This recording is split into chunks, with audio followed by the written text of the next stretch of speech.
Thin clouds drifted languidly across the still dark sky as the first day of the winter artisan fair began.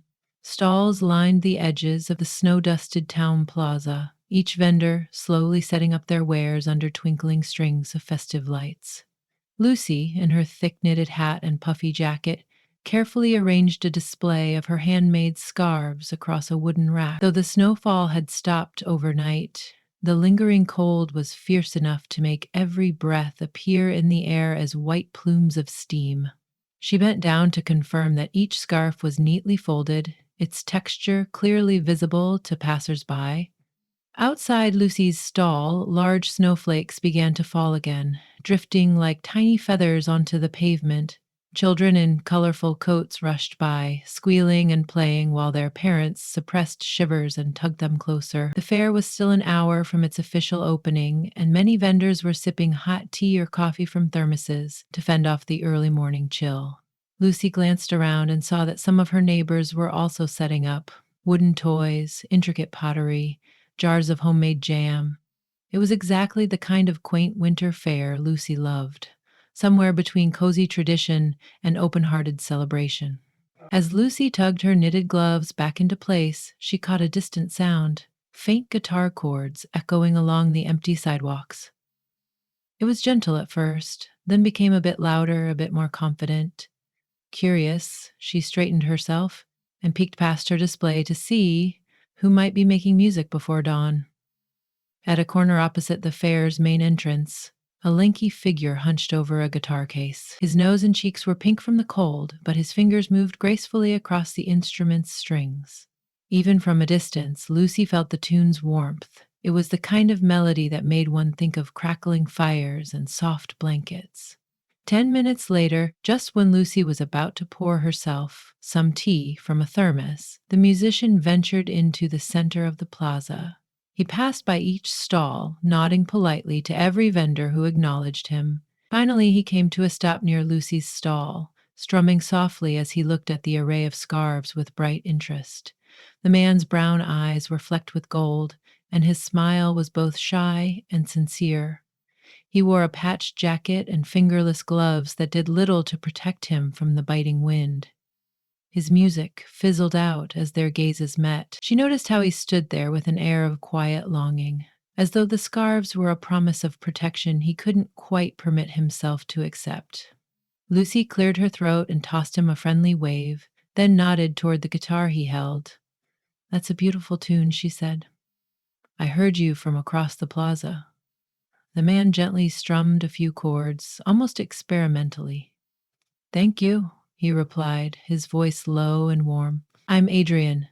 I'm just passing through town, trying to earn a bus ticket to my next stop. Fairs like these, well, they're good places for music." Lucy offered a slight smile in return. "I'm Lucy and I agree. Everyone here appreciates a little extra cheer. If I can keep my hands from turning blue, I'll be crocheting all day and praying folks buy enough scarves to fund my yarn habit." Her attempt at humor drew a light chuckle from Adrian. He shrugged off his guitar strap and leaned the instrument carefully against the leg of Lucy's stall. As if on instinct, he flexed his fingers and exhaled into his curled hands to warm them. "It's colder than I expected. Or maybe I'm just not used to it," he admitted. "I've been traveling south from a significantly warmer place." He seemed to say that last part with a trace of longing. They stood there for a moment, the hush of new snow filling in the spaces between them. Lucy hesitated before speaking again, carefully observing the red flush in Adrian's cheeks and the stiffness in his movements. From experience, she knew the slow numbness that sank into the bones after too many hours in the elements. "You can borrow a scarf for the day, if you like," she ventured, her eyes flicking to one of the thicker pieces in her collection. "You don't have to buy it, just something to keep the warmth in for your music's sake." Adrian's lips twitched into a gentle smile, touched and conflicted at the same time. "I appreciate that," he said quietly, "but I'd feel guilty borrowing it without paying." Lucy reached out and, without stepping from behind her stall, lifted a deep burgundy scarf with an intricate cable pattern. Consider it a trial run, she coaxed. And if it doesn't do the trick, then no harm done. But if it helps, well, just think of it as your muse for the day. Play a song that actually warms hearts, and it's payment enough. At that, Adrian nodded, letting her drape the burgundy scarf around his neck. Over the next hour, more and more people streamed into the plaza. The fair began in earnest, and cheerful chatter filled the air. Lucy busied herself attending to customers, explaining the different stitches she used or suggesting which scarf might best match a coat or hat. Meanwhile, Adrian settled on a spot just a few steps away, setting out his open guitar case for tips. As Lucy sold her handmade goods, the repeated refrains of Adrian's tunes resonated in the background like a gentle soundtrack. Between customers, Lucy would catch Adrian's eye. Sometimes he'd wink at her, as though to say the scarf truly was doing its job. Occasionally, the wind would gust, and Lucy would watch the musician turn rakishly away from the breeze, hugging his guitar tight, still playing. She felt an odd tenderness bloom in her chest for the traveling artist. His determination to carry on with his music in such frigid conditions, fueled only by dreams and a few coins, struck her as both brave and heartbreakingly vulnerable. As lunchtime approached, Lucy noticed Adrian rubbing his hands together with some urgency. She finished with a customer, an elderly woman who bought 2 lacy scarves, and quickly ducked under her table. She retrieved a small insulated container she'd packed before dawn. It was filled with vegetable soup she'd made the previous evening. She paused a moment, then scooped a portion into a thermos cup and walked over to him. The crowd had thinned just enough that she could step away from the stall without fear of losing a sale. "Here," Lucy said, offering the steaming cup. Adrian paused mid-chord, blinking as if he couldn't quite believe it. The steam zigzagged between them, filling the space with savory warmth. "I know it's not the same as a solid meal, but it'll keep you going." He carefully removed his fingerless gloves, placing them on top of his guitar case, and brought the cup to his lips as if in a gentle reverence. After a cautious sip, he let out a contented sigh. "It's perfect," he murmured, meeting Lucy's gaze with thanks in his eyes. "I'm beginning to think you're part angel. First a scarf, now hot soup. Are you sure you're a crocheter and not a guardian spirit of traveling musicians?" Lucy laughed shyly, a sweet color rising to her cheeks. "I grew up crocheting with my grandmother. She always taught me that people who create with their hands should also support others who create with theirs. She believed that's how communities grow strong." She lifted her shoulders in a small shrug. "Music is creation too, and that's all, I guess." Adrian tilted his head, the freckles across his nose standing out more now that his cheeks had warmed. "I like that," he said softly, sipping again. "I can't promise not to turn that sentiment into a verse someday." Soon crowds returned from lunch, and Lucy hurried back to her stall while Adrian resumed playing. From time to time, he would switch from strumming chords to delicate finger picking, each note drifting through the winter air like individual snowflakes. Now and again, Lucy hummed along as she showed a scarf to a prospective buyer. She felt a tingle each time she recognized a snippet of a pop song or a classic carol in Adrian's medleys. A few children danced in front of him, giggling, and an onlooker or two would drop coins into his guitar case. Lucy smiled, scanning the scene, imagining it all through the lens of her grandmother's words. "When people create, they spark light in the world." As day dipped closer to evening, the fair's lights glowed brighter in contrast with the gray sky. Snow fluttered periodically. Lucy wrapped her jacket tighter, certain that the temperature was plummeting, and discreetly monitored Adrian. He kept playing, but his pace began to lag, and he reached more often for the thermos to blow heat into his palms. When the sun finally sank below the horizon, the fair's loudspeakers announced the end of the day's itinerary, prompting vendors to start closing up. Lucy watched with a gnawing sense of worry as Adrian counted the coins he'd collected. Setting them out on a bench, he looked both hopeful and disappointed. She recognized that expression, hopeful he might have enough for what he needed, disappointed because the pile of silver and copper rarely matched the optimism. She approached him after packing up her unsold scarves. Hey, she ventured, her breath puffing in little clouds. Going to keep playing somewhere tonight? I might, he replied, trying to sound nonchalant. Or find a cheap hostel. He slipped the coins back into his pocket with a deliberate calm. After glancing at the bus schedule posted on a nearby wall, he let out a small sigh. I'm not quite there yet for a ticket out of town. He looked down, almost embarrassed. Another day or two, maybe. I could try busking on Main Street. Lucy fought the urge to reach out and place a reassuring hand on his arm. She sensed he was proud even if he survived on donations. The fair is open again tomorrow, she offered.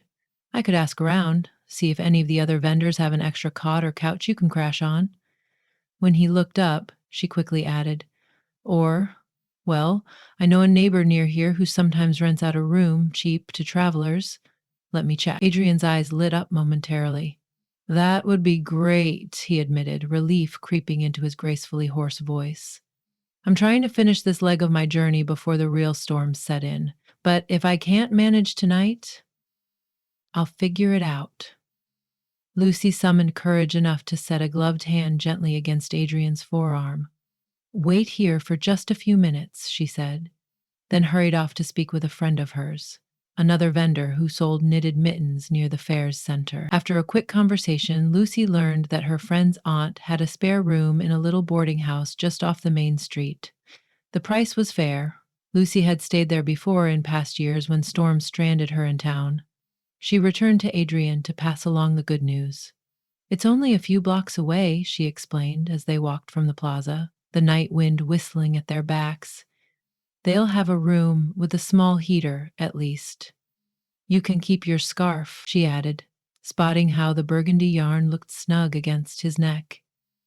It's already been out in the cold, so it's yours now. Adrian placed a gentle hand on the scarf, a humbled smile tugging at his lips. Thank you again. I will pay you back, I promise. Maybe not in coins today, but I'll earn enough soon. And I'd like to do something in return, if that's all right. Lucy laughed, feeling an unaccustomed flutter in her stomach. Sure, if you insist. If you put those feelings into your music, that'll be repayment enough. Or if you can treat me to tea sometime, that works too. Her cheeks grew warm, and not merely from the brisk walk. They parted ways with a wave. Lucy watched Adrian's back dissolve into the glow of a street lamp, the burgundy scarf fluttering a slight goodbye. Something in her chest pulsed with excitement and tenderness, but she tried to tuck it away. She needed to finish her day, pack her leftover scarves and yarn into her car, drive home, and be up early to do it all again come morning. Yet that night, as she sipped tea alone in her small apartment, Lucy couldn't stop recalling the gentle resonance of his guitar, or how his brown eyes reflected a deeper yearning than just warmth. The next day dawned more sharply cold than the last. Icy gusts threatened the clusters of tinsel and lights strung around the fair. Vendors arrived even earlier, determined to set up before the skies decided to drop more snow. Lucy felt an intuitive thrill in the air. Something about this day felt delightfully unpredictable. She wondered if Adrian might return, or if he had moved on in pursuit of warmer climates or the next fleeting gig. She hadn't even laid out all her scarves when she spotted him stepping into the plaza, guitar strapped across his shoulder, fresh determination in his eyes. He approached with a confident gait, and Lucy beamed. Adrian greeted her with a bright smile and timidly slipped her a small paper cup of steaming coffee. My thanks for yesterday, he said, holding it out. I picked this up on my way here. Lucy's heart surged with gratitude. Perfect, she said, taking a sip. I needed this. Then she gestured to her neat row of scarves, each tagged with a price. Welcome back. Ready to woo the crowd with some music? Adrian laughed softly. Yes, ma'am. The burgundy scarf was still knotted around his neck, and Lucy felt an involuntary warmth seeing he'd made it part of his morning attire. He sat up once more near her stall, strumming songs that drew passers-by in with a twinkling magnetism. Now and then, Lucy glanced in his direction as she explained the difference between a half double crochet stitch and a bobble stitch to a curious shopper. Throughout the day, Adrian moved around the fair, slowly drifting further away to capture different audiences. But inevitably, he always ended up back at Lucy's stall. She realized she spent more time watching him than paying attention to her own demonstrations, and she scolded herself gently for it. Yet there was an enchantment in the air, like they were two wandering spirits who had discovered a small oasis of warmth in the world. Late that afternoon, a swirl of wind carried the scent of roasted chestnuts from a food vendor across the plaza, reminding Lucy that she hadn't eaten since morning. She settled her stall for a few minutes and went to buy a small cone of chestnuts, picking up a second one without a second thought. Upon returning, she found Adrian tuning his guitar, his knuckles red with cold. She handed him the extra cone with a sheepish grin. "In case you get hungry," she said softly. He thanked her, nodding as though each small kindness amazed him. A clamor from the fair's central stage drew both of their attentions. Lucy recalled something about local performers being invited to share their talents. "You should go up there," she encouraged Adrian, noticing how some local high school kids were finishing a choral number. "Don't you want a bigger platform than just the corners of the fair?" He hesitated, looking toward the stage with a mixture of hope and self-consciousness. "I'm a nobody here," he said softly, lowering his guitar for a moment. "Most of these acts are planned. I don't want to intrude." Lucy glanced around. The stage coordinator, a rotund older gentleman in a green sweater, was currently scanning the crowd, perhaps searching for the next performer. "Wait here," Lucy said, setting her half-eaten chestnuts aside. Heart pounding, she marched straight to the coordinator and explained that she had a traveling musician friend who could fill a 5-minute slot if they had a gap in the schedule. The coordinator, after a bit of haggling, nodded, seemingly relieved at the prospect of a filler. Returning to Adrian, Lucy grabbed his arm. "They said yes, you can go on in a few minutes after the next group." A spark of excitement glimmered in her eyes. "Don't worry about it, you're not intruding, you're giving them what they need." Adrian swallowed, shoulders tensing. "Right, I can do this." Then he looked down at her, panic and gratitude mingling behind his gentle gaze. "Thank you for believing in me," he whispered. 4 minutes later, Lucy watched from the foot of the stage as Adrian, guitar in hand, ascended the steps. The murmur of the crowd swelled for a moment, uncertain about the new performer. Adrian cleared his throat, tapped the microphone to check it, and introduced himself simply. "I'm Adrian. This town has been kind to me, and I hope you like this song." He began to play a soft melodic piece that started with delicate fingerpicking. The tune evolved into something spacious but full, carrying subtle intricacies that made Lucy think of the first touches of sunlight on snowy pine trees. His voice rose like quiet thunder, strong yet intimate. Each lyric wrapped itself around Lucy's heart, and she found herself swaying in place. The crowd, initially restless, soon fell silent, entranced. Something about the raw beauty of his performance kept everyone's attention riveted on him. Lights glinted off the stage, illuminating the burgundy scarf Lucy had crocheted, and for a moment she felt a surprising sting of tears at her eyes. It was as if through every chord and phrase, Adrian was weaving a tapestry of his experiences, a tapestry that spoke of longing, hope, and the desire to keep moving forward, no matter how cruel the icy winds might be. When the last note lingered in the cold air, a wave of applause and scattered cheers broke out. Adrian's face betrayed both relief and exhilaration. Lucy clapped the loudest of all, forgetting about the scarf stall entirely. Time seemed to slow for a few heartbeats as their eyes met from across the short distance. She raised both thumbs in a proud gesture, and he laughed with breathless gratitude. The coordinator invited Adrian to share another piece if he wished, but Adrian politely deferred, mentioning that he was grateful just to play one song and let others have their slots too.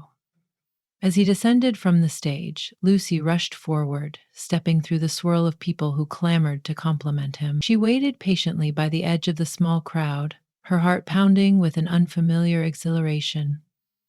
Finally, he made his way to her side.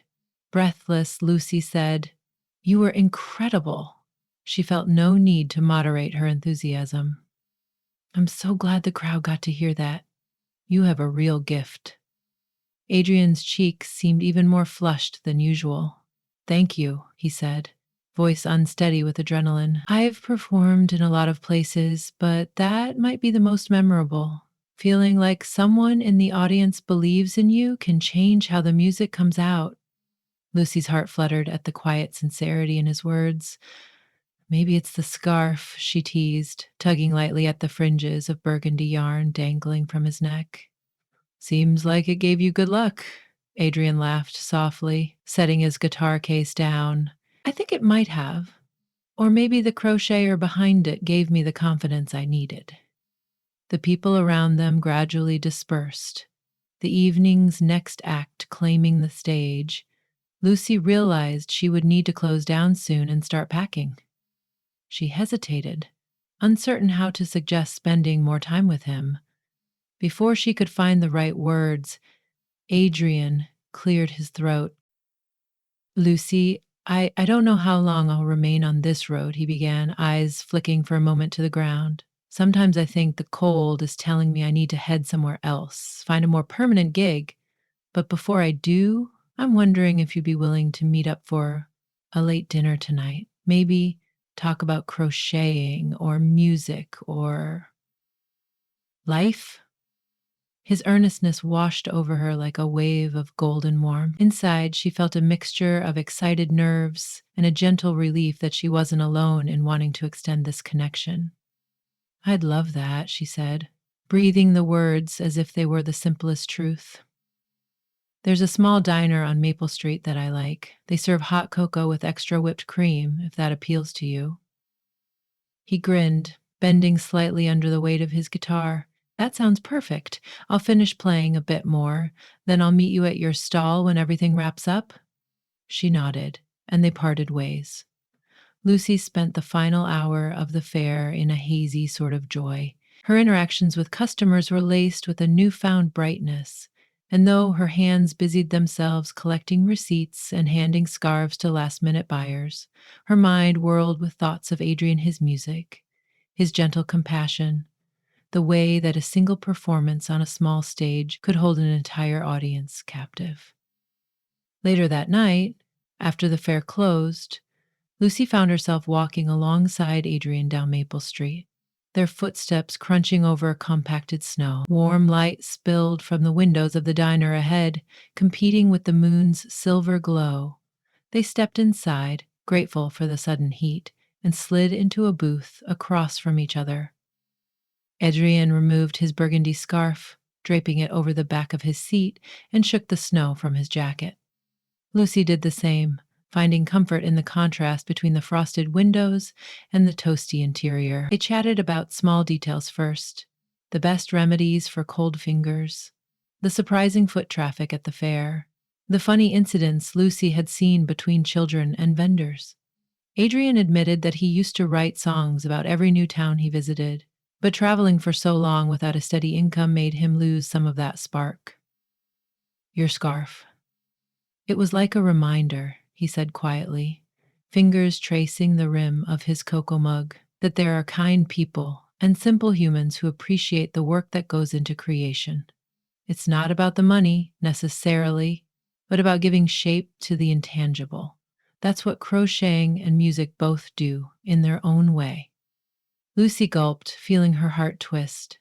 "My grandmother often said that crocheting is the art of binding one's care into every loop. That's why handmade items carry a significance that machine-made things can never replicate." She stirred her cocoa, glancing up shyly. "I think music is the same. It's a piece of your soul each time you strum or sing." Adrian nodded, swirling a spoon through his own drink. "I never heard it put that way, but it's exactly what I try to explain to people when they ask, what drives me to keep traveling." He paused, then admitted, "I suppose part of me is searching for what? I'm not entirely sure. Something like purpose, or maybe belonging. I guess that's why I've never settled down, haven't found the right place or person. A subtle invitation trembled on his final word. Lucy's chest fluttered at the suggestion that maybe, in some corner of his heart, he wondered if she could be that safe harbor. She swallowed, feeling simultaneously overwhelmed and warmed by the possibility. Drawing a slow breath, she said, I understand the search for belonging. I never felt it in my big hometown, so I traveled around with the fair circuit for a while, and then, well, I found my way here. I love this place. Love crocheting for people who appreciate it, but sometimes I wonder if I'm supposed to be somewhere else. They locked gazes for a long moment, the diner's soft lamplight illuminating the swirling emotions in Adrian's eyes. Maybe it's not about the place, he ventured softly. Maybe it's more about who's there. Lucy's throat went dry. She set her mug down carefully, trying not to spill. The air between them was charged with a tender vulnerability, full of the unspoken question, where do we go from here? Slowly, Adrian reached across the table, laying his hand atop Lucy's. Even through layers of calluses and the memory of wintry air, the warmth of his touch spread through her like a welcome beacon. She curled her fingers around his. I'll be at the fair for 5 more days, Lucy said, aware of how quickly a traveling musician might need to move on. If you want to keep playing, or if you need help, or just company, I'll be there. He nodded, an appreciative smile forming. I'll be around, he said, voice gentle.